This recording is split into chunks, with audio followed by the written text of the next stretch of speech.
Welcome to Paranormal Heart, a place where people can talk about their paranormal experiences. With your host, Kat Ward.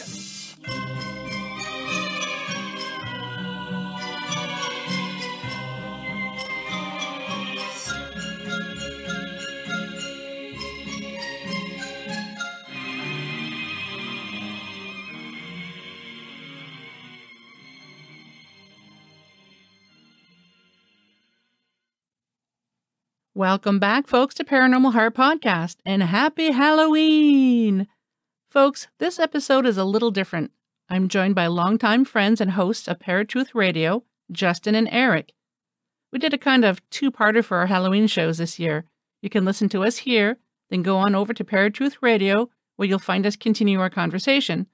They are standalone episodes, so it doesn't matter which one you listen to first. If you do go over to their show, let them know that I sent you. I do have to say we had way too much fun doing this episode with lots of laughter. We discuss the origins of Halloween and the traditions from then to now, and we talk about some of our Halloween traditions growing up. Have fun this Halloween season, everyone, and be safe. If you'd like to be a guest on the show, or have questions, comments, or just want to say hello, drop me an email at paranormalheart13@gmail.com. I'd love to hear from you. And if you enjoy the show, please like, share, subscribe, and please leave a comment. It's one of the ways you can show your support for the show. New episodes are released on the second and last Sunday of each month at 5 p.m. Eastern Standard Time. You can find me on YouTube, Podbean, KPNL Digital Network on Thursday nights, and any place you find fine podcasts. Now, on with the show. Hey guys, welcome back to Paranormal Heart. Thank you. Yeah, thanks for having us. No problem. Folks, we're doing something a little different this episode for the Halloween episode. Justin and Erik are the amazing hosts of ParaTruth Radio. I've known them for a couple of years. Well, no, more than a couple of years. Good grief. A few years now. Yep. Oh. Yeah. So we did an episode. I did an episode on their show, and now they're on my show. So it's kind of like a part one, part two, like Erik had explained on their show. But you don't have to watch one to listen, or watch one. You don't have to listen to one to listen to the other. They're standalone episodes. We're just friends talking about Halloween and various topics for this time of year. So I do hope you check out ParaTruth Radio with Justin and Erik. They have an amazing show that I've been listening to for many years. And if you ever recall me talking about my very first Hat Man experience, and that I was listening to a podcast, and that's when I found out that there were other people who had encounters with the Hat Man, and the short one as well. This is the show that I've been talking about for a few years, ParaTruth Radio with Erik and Justin. God feels like famous now. Yeah. Well, you are. We're like the B movie famous. Some people know us, but they're like, where do I know you from? I don't even remember.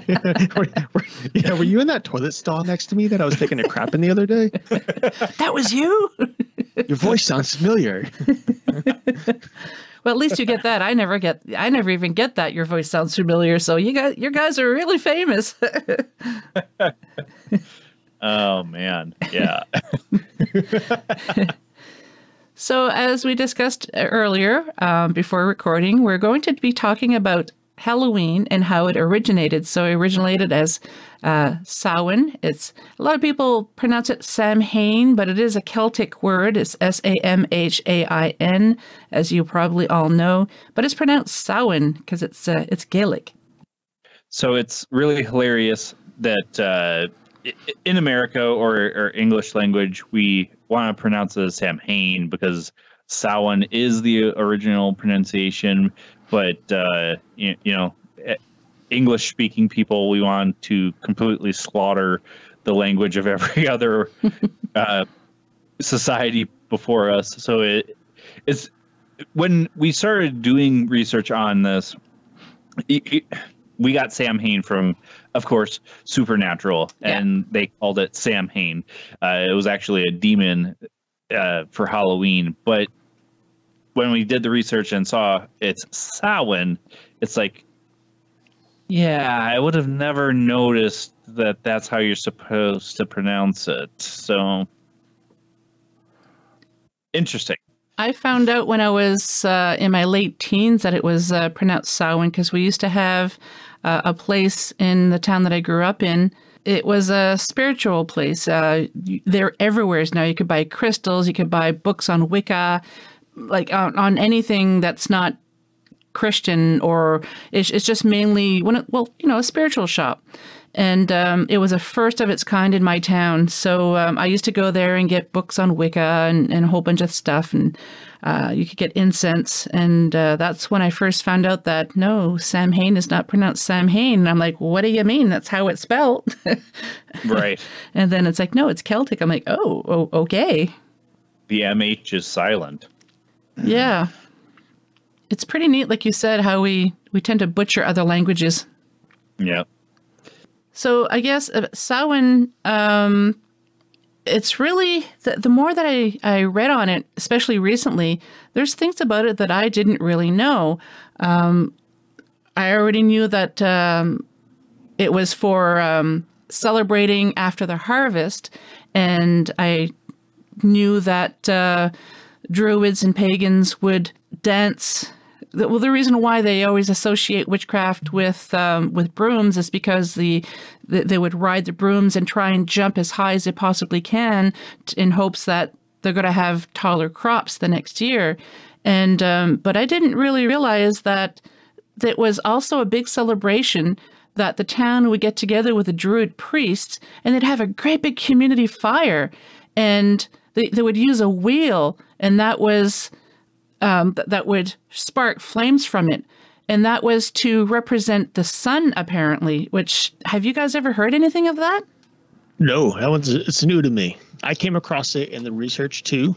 Although the only thing is that it doesn't really tell us, like in the research, I haven't seen why. That's the main thing that I have the problem with when it comes to historical events and peoples, is that a lot of the things that we know of that they did, they probably learned from word of mouth, because I'm sure there's no real architectural, anything left to show that this is exactly what happened.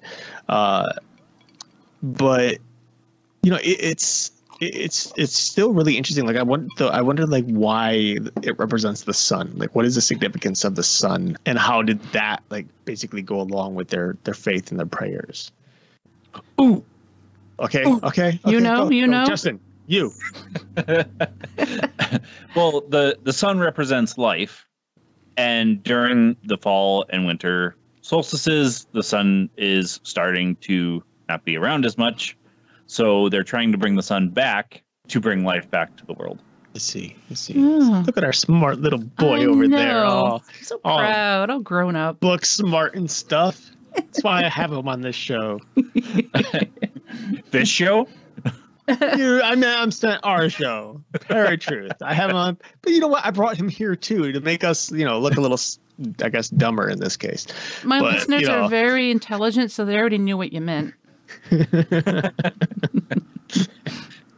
So what you're saying is we could just speak in clicks and they'll get it, right?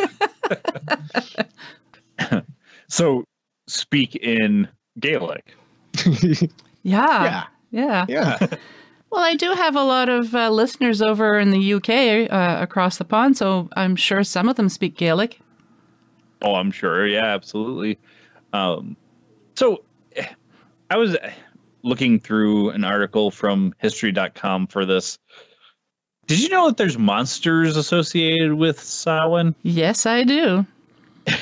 So, and we may have talked about this before, Eric. I don't remember.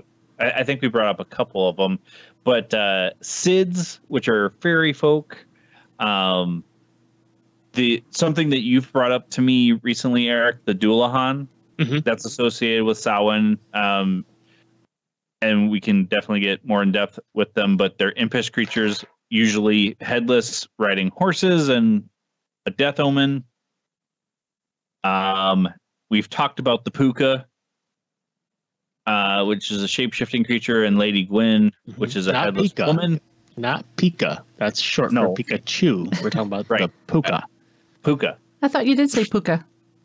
I did say puka. I'm just making sure that nobody misunderstood. Misunderstood? You know. Misunderstood. That's why we have Justin here, like I said. At least that's why I have Justin here, because I can't speak and he just, I finishes a sentence for a translator. Oh, you're speaking Erik. Okay. So that's kind of cool. I mean, Erik and I are always the monster / cryptid lovers compared to everything else in the paranormal. So it's kind of interesting. Something I found out too, actually just today. Did you know that it was a mandatory celebration for the entire town to have this big bonfire with their druid priest? We did. I mean, I didn't know. And I hate to rabbit trail all of a sudden because I'm about to. Well, you always do, so it's expected. I know. But if you guys can't see what's happening here on screen. We're all seeing each other. We're on video. And when you gave us that piece of information, you happened to pick up a binder. And do you have all your information in a binder or a what is it, spiral notebook? Well, it's I took some notes, and I made some notes about. Kat, what? It's 2022. You're sitting in front of a computer. I'm in my mid-50s. I can't change. I can't change.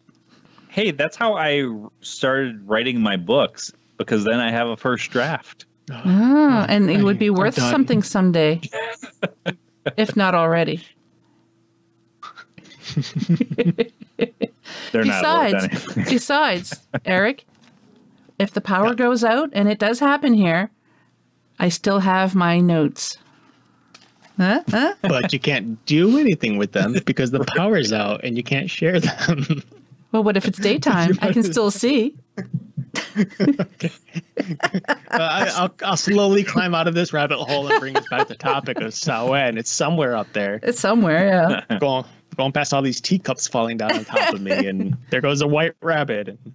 So it was also a 6-day alcohol binge as well during these feasts. I'm in.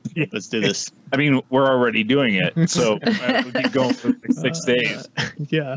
But 6 days. It was 3 days and 3 nights specifically. So does that really count as 6 days? Well, there's 2 separate things. There was 3 days and 3 nights of actually just kind of, I don't understand the distinction, but they mention the 3 days and 3 nights of the mandatory celebration, but then they talk about the 6 days of drinking and feasting. So I don't know if they just kind of extended the party. It's like, hey, Erik, we're going to your house to continue the party because the bar is closed. I don't know. Right. I mean, Halloween and Christmas we celebrate month round, so I mean it does make sense to an extent. But yeah, you can't word it 2 different ways and then expect people to understand. Right. Well, was it 3 days and 3 nights, or was it 6 days? Especially or was with drinks involved.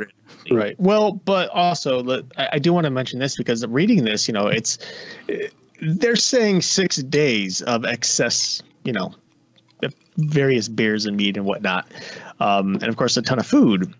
And it seems like we're talking about what we know of a day, which is 24 hours. But notice the distinction here. It says 6 days of drinking alcohol and food and all that, compared to 3 days and 3 nights, which makes me think they might separate their days and nights from what is when the sun is up and when nightfall, which would then suggest that all that drinking is at least, it allows time for sobering up at the night. They do it all day, and the nighttime like they sober once you're done. It might feel like 6 full days after you're done. 3 days and 3 nights, 3 and 3 is 6. So maybe just, in their drunken stupor, they just decided, hey, it's 6 days. Are we talking about the Druids, or are we talking about the people who wrote the articles we may be reading? Well, we don't know. They can fix it. They can fix it in the This article. is true. I'm saying, like, they could both be 6 days or both be 3 days and 3 nights. They don't have to be two different things here. Because then you get conversations like this. Got this picture in my head of being back then. We're partying it up. We've got drinks. We've got food. And you wake up and you're like, dude, is it Tuesday? No, it's Friday, you idiot. We've been drinking for the last 3.5 days. That could be it. Yeah. Eric and I have talked about this too, both on air and off air, how time has changed over the centuries because we didn't originally follow the Gregorian calendar. Mm-hmm. It was a completely different calendar until I think it was when the Catholic Church started taking power is when they changed it. So it's way before me, so I don't know. Yeah, way before. Contrary to popular belief, it's way before me. Even though I claim I'm a vampire and all that, living forever. I'm not supposed to be telling you guys that, though. Okay, Justin. Eric, what's he drinking? It's something that's either really good or really bad. Blood. Is vampire. I'm thinking maybe there's fumes coming from his 3D printer that's affecting him. That could be. Completely separate location. Maybe it's just like going through the floor. EMF goes through floors. So maybe it's like EMF. Hey. It would be completely different distances. How do we know that? Because I'm telling you, it's not my house. But I haven't been inhaling quite a few fumes, so it's a very good possibility. I like how he argues his point against us, and it says, "But you might be right. It might be fumes. I've been inhaling a lot." How many times? That's just Justin being Justin, having to be right about freaking everything. You go down the rabbit hole, and then Justin has to be right.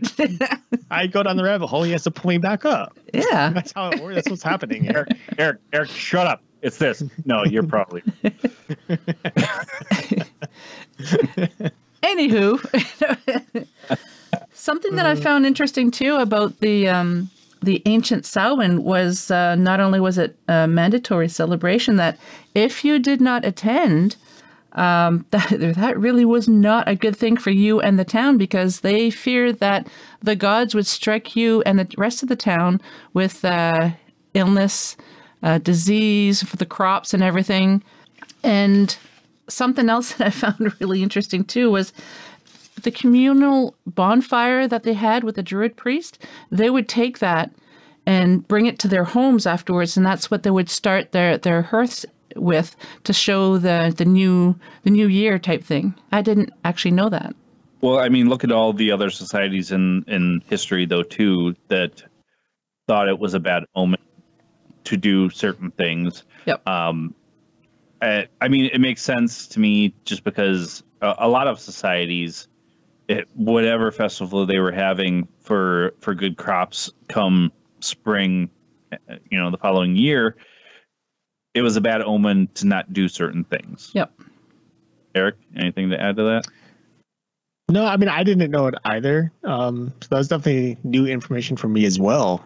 But, there's something about like these old holidays that just have a certain feel to them, like it's a missed time and something that I personally wish still kind of existed today, just over the last 4 years, I started doing bonfires regularly on Halloween night. Bonfires are a very big traditional thing to help ward off evil spirits or to help celebrate the dead and the spirits that are supposedly between the veil that night. And there's something, like I have bonfires. I've had a couple already this year. I'll have plenty more up and through winter.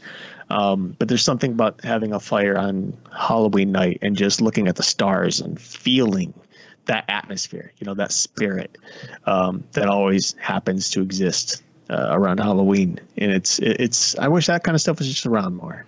Kind of like, because the veil is supposed to be thinner, so it's almost like you're having more of a connection on that particular night from what they used to do in the past. Right, yeah. I mean, there's just a completely different feeling, no matter where you're at, though. It's one of those things where you could be in the middle of Mother Nature, you could be at home, whatever it is.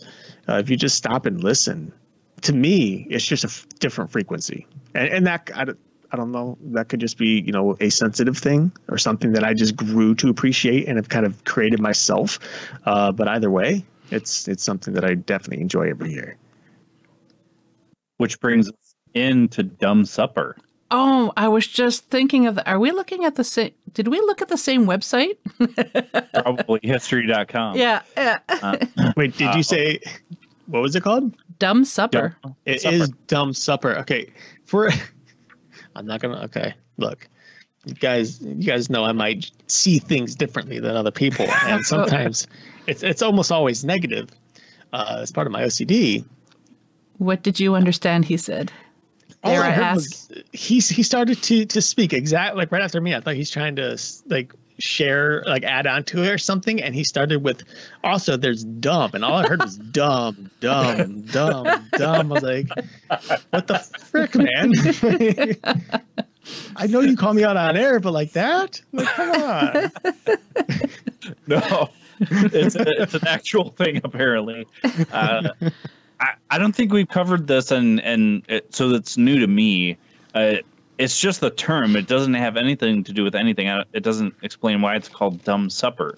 But began during the time of Samhain, in which food was consumed by celebrants, but only after inviting ancestors to join, giving the families a chance to interact with the spirits until they left following dinner. Children would play games to entertain the dead, while adults would update the dead on the past year's news. That night, doors and windows might be left open for the dead to come in and eat cakes that had been left for them. I'm wondering if, as soon as I saw the words Dumb Supper, I was thinking of having empty plates out, or not necessarily empty plates, just plates with food that physical people are not going to eat, but I don't know why they call it Dumb Suppers. Right. I mean, again, something that transcends cultures. So many cultures used this particular practice to leave food for the gods, for ancestors, whatever. Offering. And it's just going to waste, which in today's society, we waste everything. So we must be really giving the gods and the ancestors some cool stuff. Yeah, no kidding. I wonder if we butchered this word too, and maybe we just call it Dumb Supper, and it's actually called something else. There's probably a better term. The Dumb Supper is probably a lost in translation thing, I'm guessing. Well, okay, so there's actually just a small thing that I found on gourmetwitch.org, and I'm not saying that this is necessarily entirely true, but it actually makes a lot of sense. So the Dumb Supper during those times is a dinner where the participants remain thoroughly silent throughout the entire night of eating. Wow. That does make sense, because they used to call people that were mutes dumb. Right. That's so it just, the terms changed. I wonder if it has something to, you probably heard of dumb waiters in buildings. Mm-hmm. Yeah. And that's entirely possible, because you're right. Those waiters that just, their job is to bring drinks and hors d'oeuvres and food, drop it off and go. You see that a lot in movies, actually. These big fancy parties where you just have these people walking around holding, trays of champagne or, little hors d'oeuvres and stuff. They don't say a word. People just take and they disappear, and then they come back with more. That too, but I was thinking more of the dumb waiters where it's like a little, elevator. You put the food in it and you push a button, or you pull a rope and you bring it. Yes. Yeah. Well, that's good too. Well, that could be where the term came from. Yeah. Say it's still something that's bringing silence. Food, and yeah, right. That's interesting. Have to look more into that word and see how these things originated. Like, I remember I was dumbfounded. Yeah, I was dumbfounded. Okay.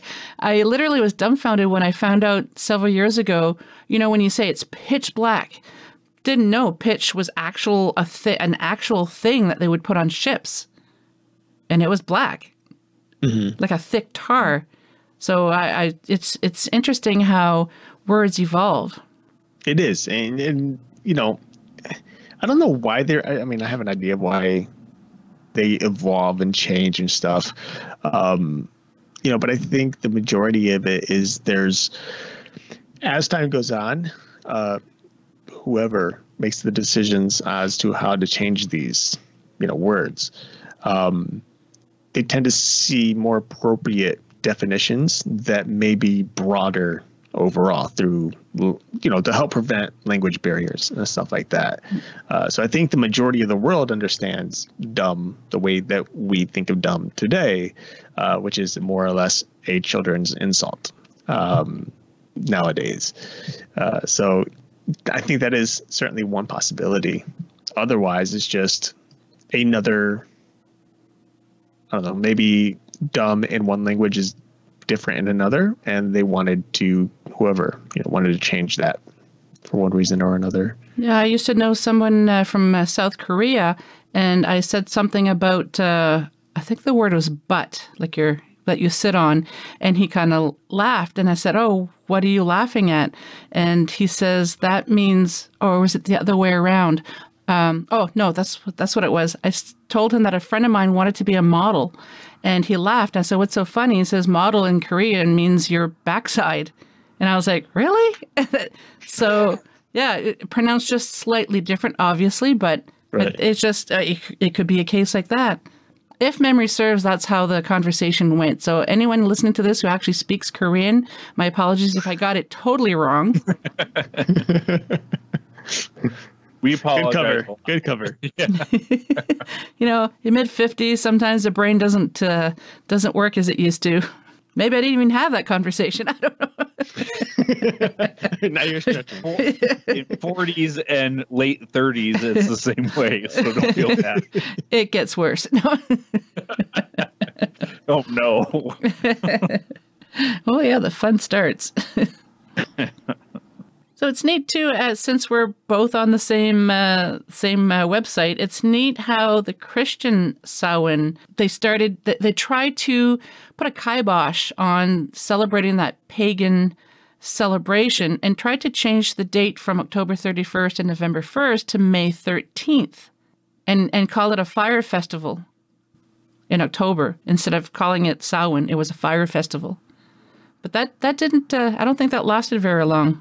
No, and I mean, looking throughout history, the Catholic Church specifically, because that was the pivotal thing for Christianity way back when, was trying to bring all of the what they would call heathens back then into the fold. I mean, it goes along with Christmas too. Mm-hmm. They believed Jesus Christ was born in August or September, but they moved his birthday to December 25th to in all of the pagans to worship, because that is the winter solstice time. So yeah, and all the old gods, how they kind of changed them into saints. Yeah, I mean, and this is obviously, of course, the case with any religion that kind of starts rearing its face, is dominating religion. Yeah, and Christianity is currently the most dominating. It is the most popular. The Holy Bible being the highest grossing book of all time that has not changed in years. And regardless of whether what one person believes or what might be true, might not be true, you're always seeing this throughout history, how one religion comes in, dominates another, spreads, and then a new religion is born, comes through and wipes that one out. It's just a constant battle. And that's what we're seeing even today in the religious world is, we obviously have a lot of people, especially in our community, who are all about coexistence. And we see those stickers, on the back of like bumper stickers on cars all the time, is this idea of coexisting. But religion just typically, and I say that typically because I'm not speaking of every denomination or every church or whatever of any faith, because most churches have their own version of things, or their way of doing stuff. And, today, though, we just don't really see the coexistence of religion. Everybody's against each other. I'm seeing stuff about Muslims killing Christians, out in some Muslim states overseas. And then I see Christians who are belittling people because of their beliefs or the way they dress or how they, how they claim themselves to be, whoever or whatever they want to be, they're being belittled. So it's across the board, and there are much smaller religions that don't have a say one way or another. They just kind of sit in the corner with their knees up to their chest, watching as these other battles are happening. And hope that they won't be noticed. Yeah. Well, you know what? And that's what's still very interesting. Now, every countries are banning books like crazy, especially as of late. Ever since the whole thing with Dr. Seuss, it's just been, okay, we're going to ban this and this and this and this and this and this. With that said, there are plenty of areas in China that still consider the Holy Bible illegal to possess if you're in China. Whether you live there or you're passing through, you can be arrested for bringing an illegal banned book into the country. And we're seeing that throughout, especially the Western continents. Eastern continents. So, and there, I'm sure there's plenty of reason why a lot of them are still very much like kind of old living. They still have the same beliefs of doing things, both in terms of their religious practices, but also just in everyday life. Whereas people on the West, especially the States side, or all of North America, is that we kind of develop and, evolve our way of thinking to help believe in everybody and care for everybody. I just find it very interesting how you can look at Halloween today, and when you look back, how it actually used to be more of a religious holiday. Yeah. And depending on, what your beliefs are, there's still plenty of people who treat it as a religious holiday. Yeah. Yep. Wiccans, they use this holiday regularly. Witches in general, I know there's this big thing where, all Wiccans are witches and all witches are Wiccans. That's not the case. Right. There are Wiccans who are not witches. There are witches who are not Wiccan. And I actually follow several witches on YouTube who share their craft and talk about their beliefs. They're all different. None of them even considered Wiccan. So it's a really odd thing. But again, that's a lot of pop culture, just movies and books that spread lies really to sell to make money. Yeah, we have a shop here in town called Brimstone and Belladonna. Again, one of those spiritualist shops. You can buy your herbs, your crystals, and it's run by a couple of Wiccans. They're amazing, amazing ladies. So welcoming. When you walk into the shop, it has such a great feel to it. And, they keep saying, on their social media, happy witchy season, things like that. And every time I go in this time of year, I always say, hey, happy Samhain, ladies, any special celebrations that you guys are doing. And it's just neat to hear how they celebrate Halloween. Oh, for sure. Pop quiz. Do you know what brimstone is? Oh, it has something to do with hell, doesn't it? Well, yes and no. Something about burning, but I don't remember. It's something about burning, yeah. So, brimstone, yes, it is mentioned throughout the Bible like crazy and does talk a lot about the fires of hell and whatnot. Brimstone in alchemy, and that is just throughout history, brimstone is actually just another representation of or word for sulfur. Ah. Yeah. So it had always pretty much been sulfur, and then in alchemy they decided to adapt the term brimstone, and they kind of use it interchangeably. So nowadays when you see brimstone, it's just this yellow powder that smells really bad. Yeah. Yeah. Rotten egg stone. That's what I call it. Yep. But brimstone does sound cooler. It does, yeah. It does. Can you imagine sulfur and belladonna? No. Brimstone and belladonna. That is interesting because I have heard them kind of used synonymously, but at the same time, people use them separately too. Right. Well, yeah, and I was saying this actually on our episode earlier when we recorded, was that when you look at the Leviathan cross was actually the initial ancient alchemist symbol for sulfur, and was also considered this symbol for brimstone. They were used interchangeably, and it wasn't until the Satanic Church adopted it. I already forgot his name. I know we talked about it on our episode.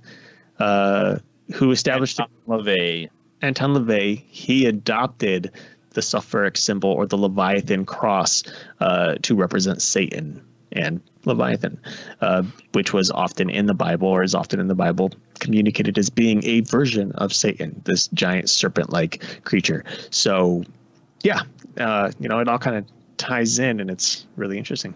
And folks, if you want to learn more about that, you'll have to tune into the Halloween episode of ParaTruth Radio, where we discuss that. Mm-hmm. I'd like to get on to the carving of the pumpkin. I remember several years ago, I met this on social media, this lady from Scotland, and it was just before Halloween, and she says, my kids were just wee at the time, and so were hers. And she asked, what are your kids going to be dressing up as for Halloween? And I told her, I don't remember what it was, but I do remember she says, we're all going as Nips. And I'm like, excuse me? Like, you're going as what? And she says, Nips. I'm like, what is that? And she says, turnips. I'm like, why would you guys dress up as turnips? And that's when I found out that carving of the jack-o'-lanterns, they used to carve turnips. It wasn't until it came to America that it turned into the pumpkin. And do you know why it turned into the pumpkin? Easier to grow? I don't know. Well, actually, believe it or not, the pumpkin is only native to the Americas. They don't exist across seas. At least they didn't. I'm sure there's people planting them there now.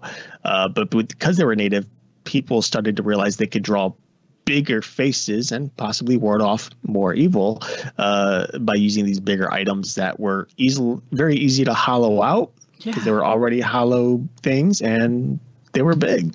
I have a hard time cutting a turnip for dinner, let alone carving one. Like, really?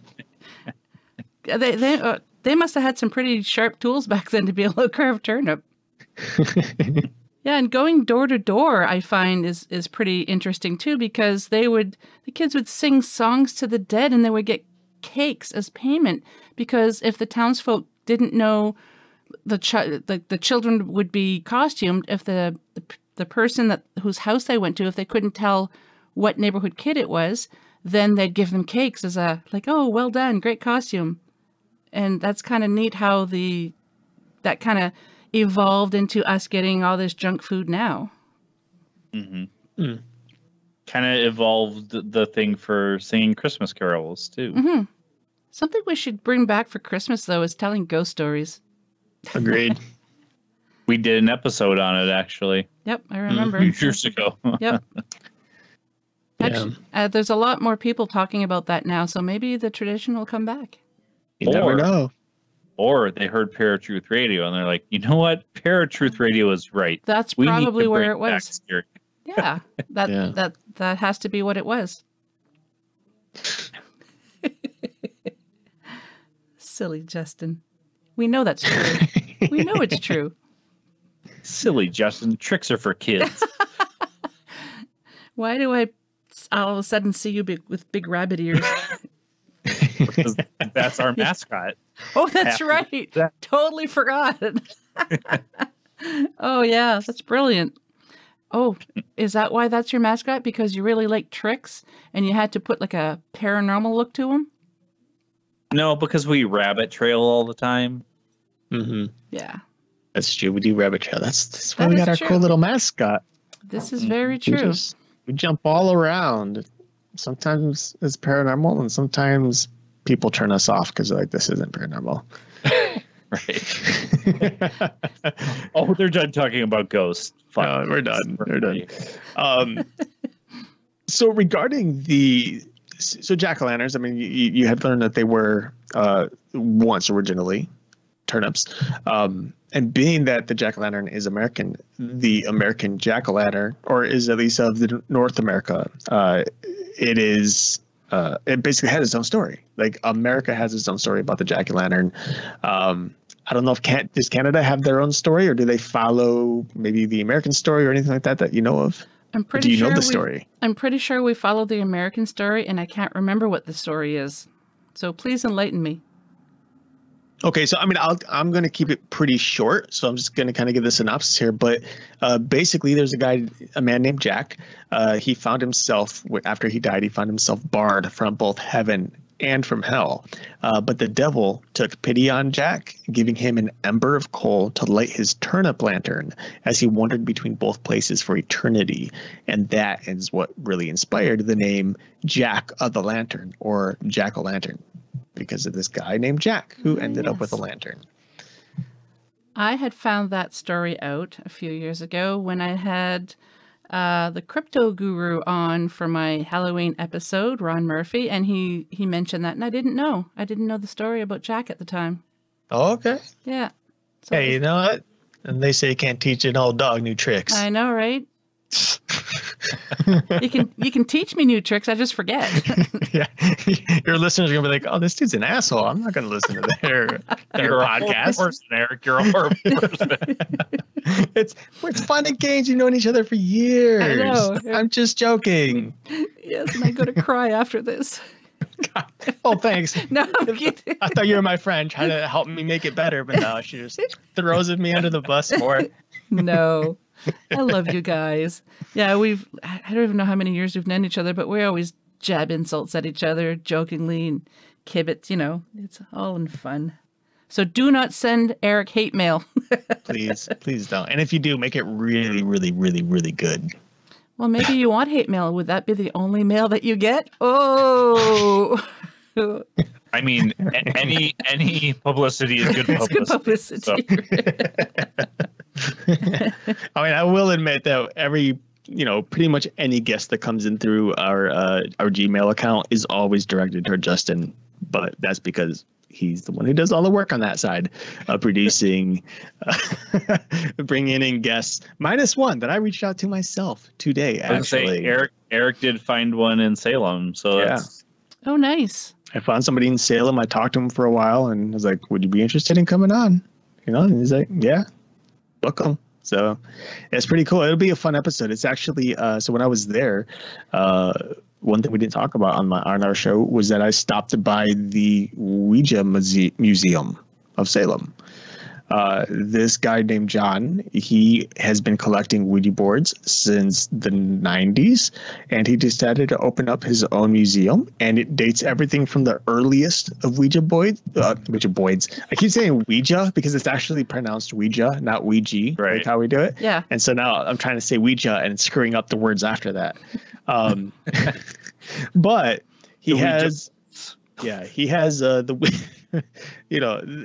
encased in glass, most of them, Ouija boards from the very beginning when they were first produced all the way to modern time, and of course all the things in between, like pop culture, movies, books, things that were inspired by it. His collection was incredible, and his knowledge in the Ouija it blew me away. So it's like we got to have this guy on. Well, that's interesting. Yeah, I can't wait to hear that one. I think it'll be a fun one. He's a talker. You know how we on ParaTruth like talkers. Yes. It's a good thing. I do I'm too. sure you do too, Yeah. Pat. It's funny. I'll have a guest after we stop recording. I'm really sorry. I didn't give you a chance to talk. I just rambled on. I'm like, no, this is why, this is good. People don't want to hear me. They want to hear you. Yeah. Oh, for sure. You know, we've had guests on our episode that are just like, we ask a question, we get like 2 or 3 word response, and then just silence, and that's pretty bad. You can go down and make yourself a sandwich and come back, and they're still talking. We love those. Right. Exactly. Like, just forget I'm here. Share everything. So I have to know, when you guys were kids, what did you dress up like? We're going to get it more into the more modern Halloween now. What did you guys used to dress up as kids? Well, if you haven't seen the classic ParaTruth Erik Justin picture on social media, Erik was dressed as a devil. I was dressed as a pirate. It kind of just depended from year to year for me. My mom used to do some of my costumes. I went as the Wolfman one year. That's cool. Dracula, all the classics. As I got older, it evolved. The one year when I was living in New Jersey, after my divorce, it was before my divorce. We had decorated for Halloween, put out dummies with costumes on. One of them was Frankenstein, and I sat out there just lifeless, and my hands got so cold it felt like a corpse. That, and then the year before, I had dressed up as the Grim Reaper with a bleeding chest, scared the living crap out of the next door neighbor kid, and he ran from our porch all the way back to his house next door. By far my favorite Halloween ever, because the kid was a little jerk. Wouldn't it be funny if he was listening now and he's like, "You're that guy"? He's actually now in the military.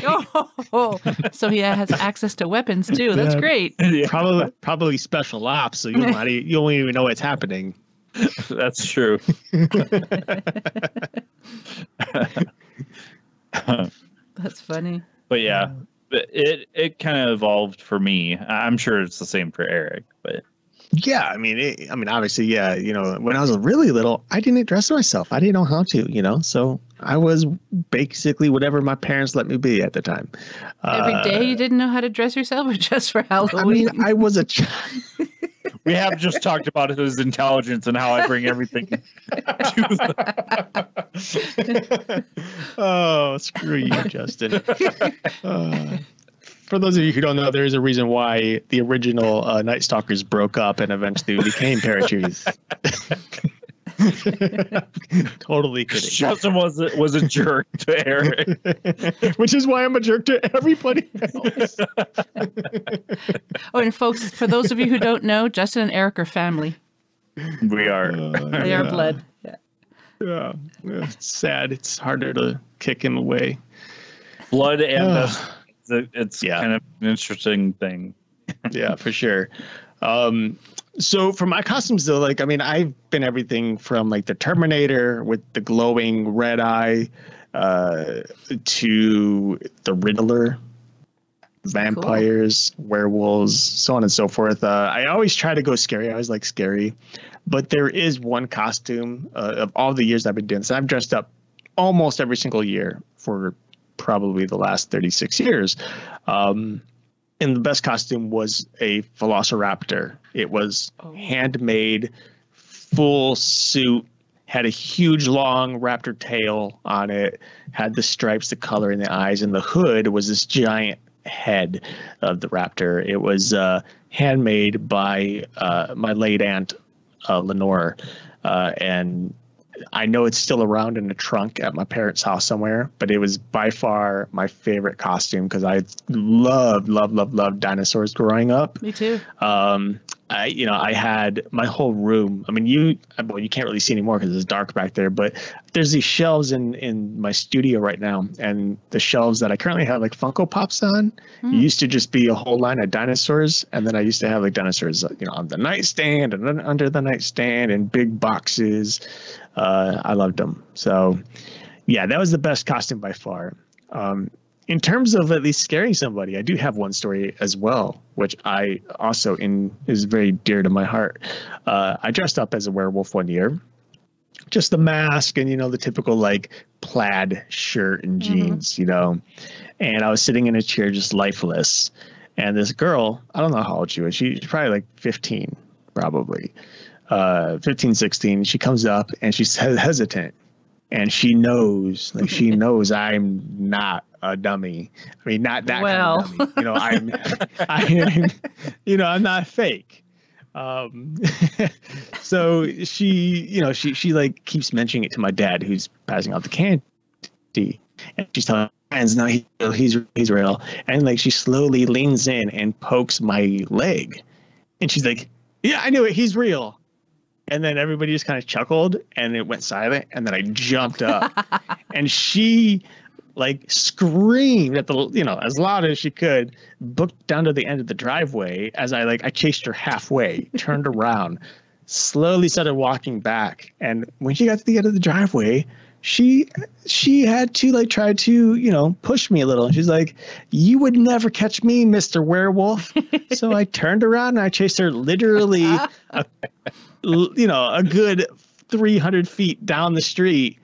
She's just looking, screaming the other way as this werewolf is chasing her. It was worthwhile. I hope she has nightmares still. She probably does. That jerk. Yeah. Poking me in the leg. I didn't give her permission to touch me.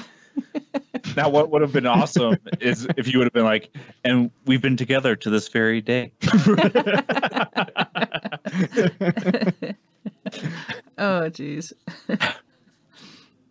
It never ceases to amaze me how, because I've done haunted houses before where I was the costume actor. I did it for a couple of years in Alberta, and I did it at the college here. They had haunted halls, and it never ceases to amaze me how people know that you open the doors, they go in, they know things are going to be scary, but they know nothing's going to hurt you. These are just people in costumes. How many times have I seen it? They open the door, they take a step in, they go, nope, and they leave. It just amazes me. It's like that anticipation. The people are jumpy, and they're always going to be jumpy, myself included. Although I haven't been to a haunted house probably in a good 4 years at least. But I make my way through pretty easily. Because I'm one of those who do understand there's going to be jump scares, and you can kind of figure it out after going for so many haunted houses. Yeah. Like, okay, there's the darkest corner. It's probably where they are. I also have this thing when I walk through, I disengage. Like I completely I'm gone. As soon as I step into it, just to not get scared, because I know I could get scared if I allowed my mind to wander and wait for it. Yeah. All that anticipation. But I clock out. And I'll walk in and then I'm there, I'm seeing everything.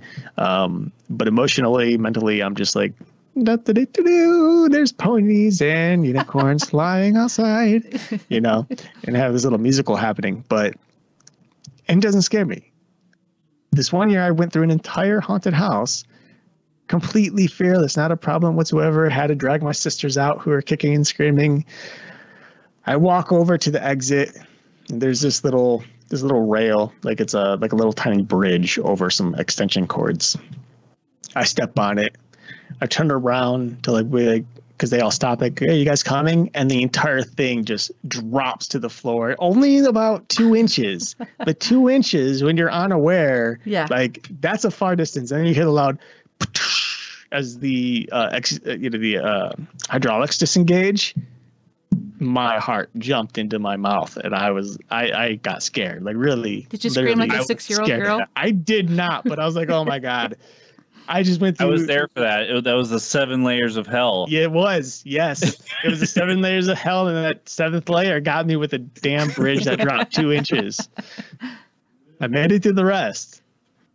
That's awesome. Yeah, I really wish we had haunted houses here like we did when I was in Alberta. That guy, Mike, who was the sick, intelligent brains behind the haunted house. He had the amazing animatronics and fog machines, and he would put plexiglass over bridges, or because we were in a old early 1900 hotel. So the place was gutted. There was just no wires, no plumbing or anything. It's just gutted. It was an amazing building, and so some of the floors had holes in them. So what he did, he put plexiglass there. So people would be walking, and all of a sudden they'd be like, "Oh my God, there's a hole!" And he would have something underneath, like a werewolf or something, and that's angled up. So when you look down, you think it's coming at you, like, with fog and lights. Yeah. And he was brilliant. That's really cool. Yeah, it really was. It was the best haunted house that I'd ever seen. I've been to a lot, and I was in LA a couple of years ago, and I was there for Halloween specifically. My sister lives in LA, so I was out there with her, and she lives in North Hollywood.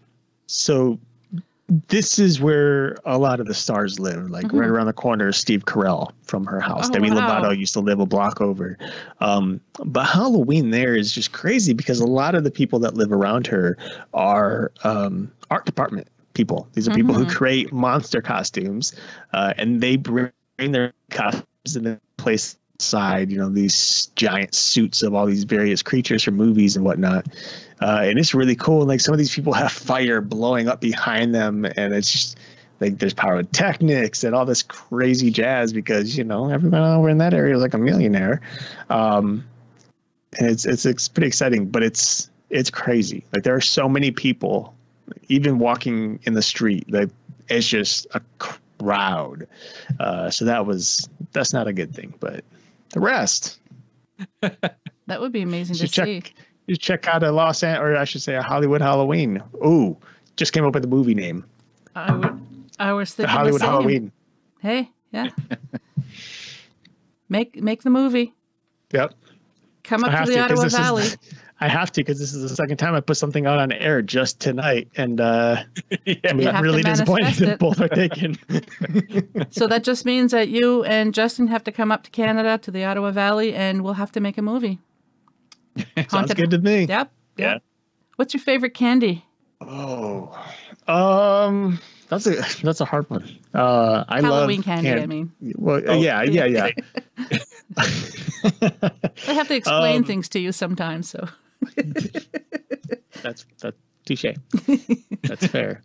Well, I would have to say my favorite candy is it's between two of them. Because I actually prefer like the fruity flavored candies over chocolate, but chocolate is just so Halloween, so there's always that one.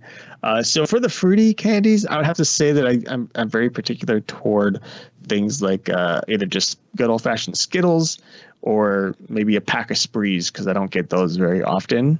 Even bottle caps, those are like classics that I don't get a lot. As for chocolate, Milky Way or Three Musketeers, hands down, which are really just the same item. Just one has caramel and the other doesn't. But the texture's different, It is. Justin, what about you? So I know I'm going to sound like an old man because I loved these as a kid. Even I don't even know what the hell they're called, but they're the toffee-like candies that have like peanut butter in them or taste like peanut butter. They're just basically wrapped in wax paper. They're not the daddies, like the big daddies or the baby daddies or whatever they're called. No. Yeah, no. Okay. These are just they're kind of like Halloween, kind of like Halloween Kisses, but they're not. Right. Yeah, they're toffee. They're usually wrapped in orange or black wax paper, and they have peanut butter in them, and those were by far always my favorite to get. And I know everybody thought I was an old man loving those as a kid, but I love those. Recently, meeting my wife, I've come to appreciate candy corn because she loves candy corn. I love candy corn. I never did really care for it, but being with Shelly for as long as I have, I've come to appreciate candy corn. Those two by far. Overall, Kit Kat is my all-time favorite candy bar, and of course, you've always got the candy bars given out during Halloween. Yep. As a kid, and even now, I always loved, oh my God, I can't remember what they're called now. Oh, jeepers. They're kind of like a chocolate toffee. Oh my God, what are they called? They're individually wrapped. I can't remember. Tootsie Rolls? Yes, thank you. Tootsie Rolls. See, I'm getting old. I can't remember. Young whippersnippers. Tootsie Rolls. Thank you. I might edit that part out. No, don't you dare. I was not thinking Tootsie Roll. I thought it's some like intricate like Canadian thing that I would never know of. No, but it's a freaking Tootsie Roll. I loved Tootsie Roll. Even when the kids would go, when they were small, they'd go trick-or-treating, they'd I used to find this so sweet. They'd pool all their candy together and they'd separate it. So whatever my daughter didn't like and my son liked, she'd give, and vice versa. They would always save the Tootsie Rolls for me. And it was like, oh, and then candy corn. Yeah, I love candy corn. And candy corn is good. And marshmallow, chocolate-covered marshmallow. Those little like witch brooms suckers. Oh, love those. Mm. We have a very horrible story from our family with Tootsie Rolls. Oh no. Do care to share, Justin? Yeah. Keep the names private though, or change the names entirely. Our cousins, older brother and a younger brother. Younger brother decides to take some of his poop, roll it like a Tootsie Roll, put it into a Tootsie Roll candy wrapper, put them in the freezer to make them hard, and give them to his brother as a Tootsie Roll, and apparently it was a very horrible situation. The best, when you hear it, you think it's a joke, but when the youngest brother, or our cousin in this case, was telling us, we then clarified and checked his facts with his older brother who ate it, and he confirmed that yes, it happened. No. So. It's a true story, folks. Oh, I'm tearing. I'm like, oh my God. Oh. So please be careful eating Tootsie Rolls this Halloween season. You just ruined my Tootsie Roll experience. Thank you, Justin. Thank you. And for the rest of you sick people, you're welcome. Now my kids are 19 and 21. When they give me Tootsie Rolls, I'm going to be double checking them. Yeah. Okay. Doesn't smell like it. Yeah. We're good. Note to self. You take a bite first. Send Kat an entire package of poo rolls. Poo rolls. Yeah. Make sure you mix sugar in there to mask. You know what? We'll do it an off-brand. Instead of the Tootsie Roll, we'll call it the Pootsie Roll. Oh, you get Lordy. those at the dollar store. Well, I think on that note, we're going to call it. Thank you so much, guys, for being my special guests for this Halloween episode. I really appreciate it. Yeah, thank you for having us. Yeah, for sure. This is fun. And as always, can you tell everyone where they can find your show? Go ahead, Eric. All right. You can find us at ParaTruth.com. That is the surefire way to check us out, learn about us, listen to shows, and, of course, reach out to us if you'd like to talk at all. You can also find us on social media at ParaTruth. Is it just ParaTruth, or is it ParaTruth Radio still? It's ParaTruth.com. No, I meant our handles, our social media handles. All of our handles, I believe, are ParaTruth Radio. Okay, yeah. So on just any social medias, yep. Yeah, all of our social media is ParaTruth Radio, and of course you can find us anywhere podcasts can be found. You can literally just Google ParaTruth, you'll find us right at the top of the page. And of course, you guys know what's coming. The links are going to be attached to the show notes, so it'll be easier for you guys to find them. Thanks again. Awesome. Happy Halloween. Stay spooky and watch those Tootsie Rolls.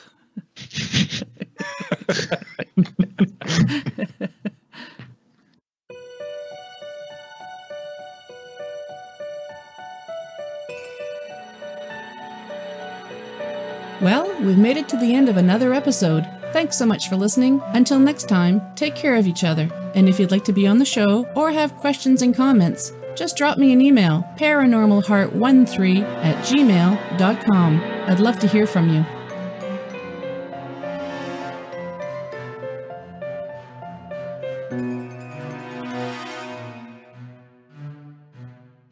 Paranormal Heart would like to extend a special thank you to PurplePlanet.com for supplying the music for the show. The views and opinions expressed on Paranormal Heart are those of the host and participants.